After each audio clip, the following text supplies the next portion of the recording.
एक बार एक वैज्ञानिक ने एक टिड्डे को पकड़ा और उसे अपनी आवाज पर छलांग लगाना सिखाया। वैज्ञानिक टिड्डे से कहता, कूदो। टिड्डा उसकी आवाज सुनते ही जोर से छलांग लगा देता। अब वो वैज्ञानिक था तो प्रयोग करना तो बनता ही था। उन्होंने टिड्डे के छलांग पर प्रयोग किया।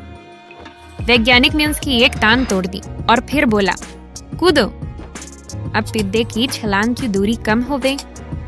वैज्ञानिक ने उसकी दूसरी टांग तोड़ दी और फिर बोला, कूदो। टिड्डे की छलांग और कम हो गई। अब तोड़ी गई उसकी तीसरी टांग। छलांग की दूरी और कम हो गई। एक एक करके बेचारे टिड्डे की सारी टांगें तोड़ दी गई।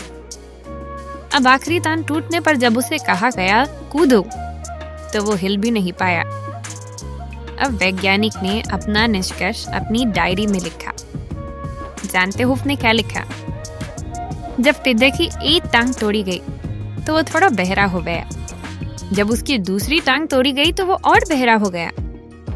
हर टांग टूटने के साथ तो और बहरा होता गया और सारी टांग टूटने के बाद वो बिल्कुल बहरा हो गया।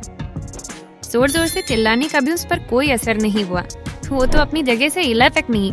छलांग लगाना तो दूर की बात थी।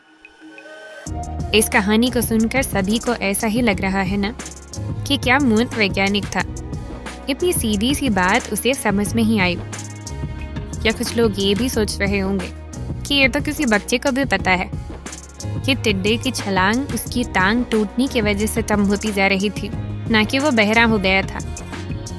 पर दोस्तों, हम सभी जीवन में कई बार ऐसे ही मूर्ख बन जाते हैं।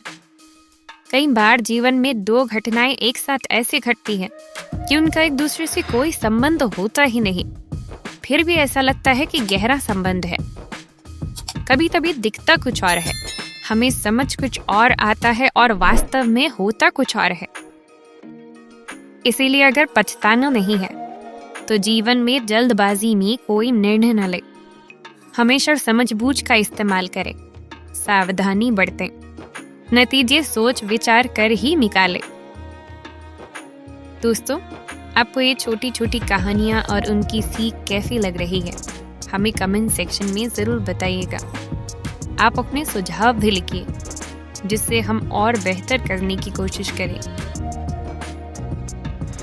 फिर मिलेंगे दोस्तों अगली वीडियो के साथ। तब तक के लिए अपना ख्याल रखना और हमेशा मुस्कुराते रहना।